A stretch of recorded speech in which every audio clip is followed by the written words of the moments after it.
Welcome back. Vilma, I believe your decentralized waste management in apartment complexes, institutions, and corporate campuses is a big success. Can you just say something more about it? Yeah, it is a big success because people.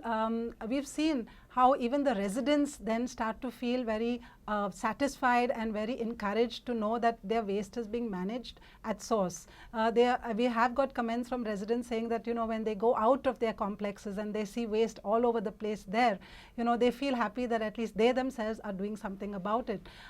But it is not something that happens very easily, because when you have to go out to 1,000 households in an apartment complex, getting those 1,000 households to segregate at source is becoming more and more difficult. Now, we don't see why that should be a problem, because where people have knowledge of so many things today, and to just understand what is organic in terms of what is food waste and what is paper, plastic, metal, glass in terms of the category of recyclables should not be very difficult. All we are requesting is for people to spend with their families 5 minutes to understand the different types of waste. Yeah? And this is something that across the city, across the country, all of us need to put that much of attention. But really, if we do that, it makes it so much simpler for the people working at the back end.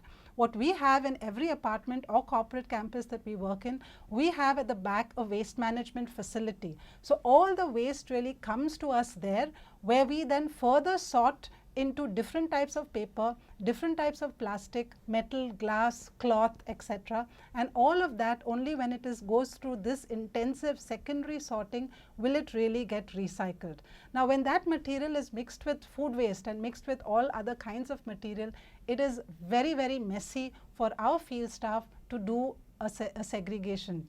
So therefore, what we have at the back end is really a secondary cleaning and sorting exercise. The food waste then gets composted, and then all the other materials, as I said earlier, goes into recycling. Mr. Satish, why to make it mandatory for all apartment buildings to leave some space for waste? What do you call waste management waste facility? management, because they have swimming pools, they have gyms, everything. But for waste management, there is no space at all. So lots of NGOs complain about this. He says, why don't you make it mandatory for apartment buildings to have some space for waste management? Otherwise, you don't give the necessary approvals. In fact, now we are making it as a rule and a policy that in the bulk generators they have to keep some space for the dry waste collection as well as the wet waste. And if it is a big apartment, we'll be insisting on putting up a bulk biomethanization plant, a small capacity plant also, where even the wet waste should not come out of the compound of the campus.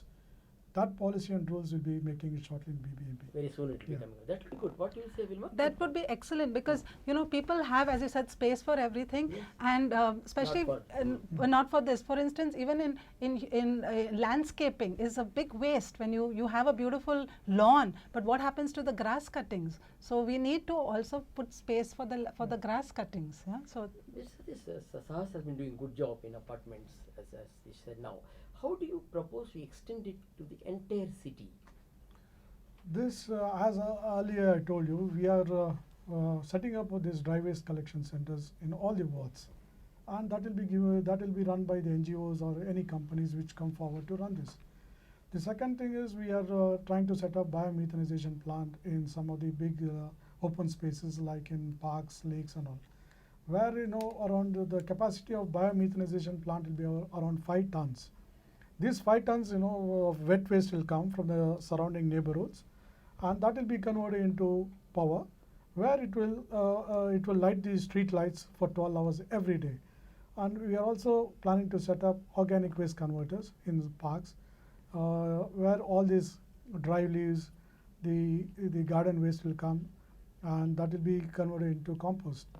The next thing is we are also proposing mobile shredders, where the tree cuttings, tree trimmings will be shredded at the spot itself, and they will be taken to nearby parks where it will be converted into compost.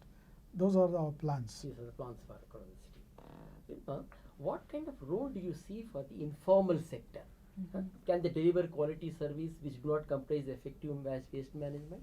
Exactly. The informal sector so far has been working so quietly and so efficiently, and we just don't recognize it.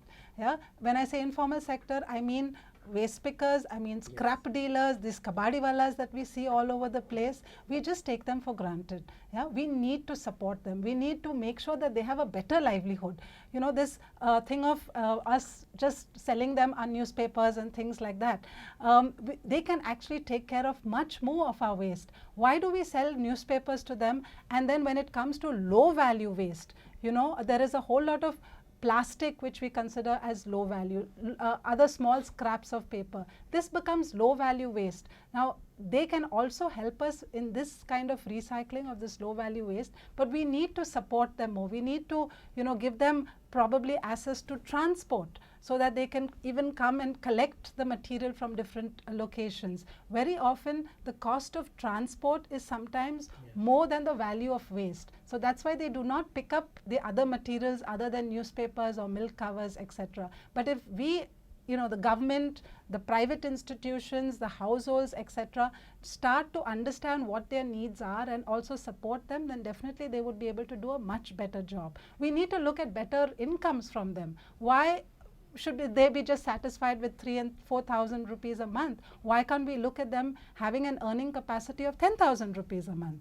Yeah, I mean, the city can afford it. So we would like to see them also having access to housing, you know, to be able to afford a rented house. None of them can do that today. Yeah, so let's look at the informal sector, bring them, integrate them into the system rather than alienate them.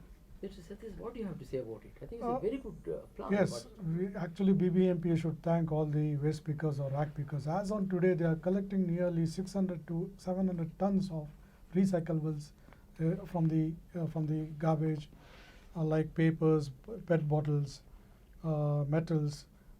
We see all this not coming into our landfills, any metal or the PET bottle, to say. Now, what the BBMP is planning is to give them ID cards, and we have also appointed an agency for enumeration in all the 8 zones, and that card will be given to all the rack pickers, where they can access or where they'll be ensured all social benefits and even employment opportunities in future.